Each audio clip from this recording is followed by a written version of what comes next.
నమస్కారం. నా పేరు శ్రీరామ్ శర్మ. సాక్షి వన్ స్టాప్ సెంటర్ ఇట్లా స్త్రీలు బాధలు పడుతున్న వాళ్ళని రిహాబిలిటేట్ చేయడానికి ఈ సెంటర్ ఏర్పాటు చేయడం జరిగింది.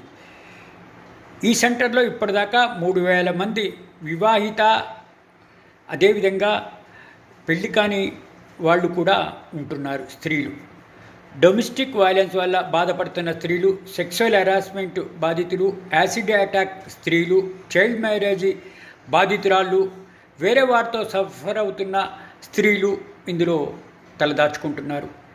ఈ సెంటర్ను కేంద్ర ప్రభుత్వం, రాష్ట్ర ప్రభుత్వం జాయింట్గా రన్ చేస్తున్నాయి. ఈ సెంటర్లో administrators, legal experts, social workers, medical staff, security personnel సహాయంతో నడుస్తోంది. ఈ సెంటర్ బాధలు పడుతున్న స్త్రీలకి చేదోడు వాదోడుగా ఉండటమే కాకుండా చాలా హెల్ప్ చేస్తుంది. ఇది నిజంగా అప్రిషియేట్ చేయవలసిందే. ఇది చాలా చక్కగా పనిచేస్తుంది అని అందరూ అంటున్నారు. Thank you.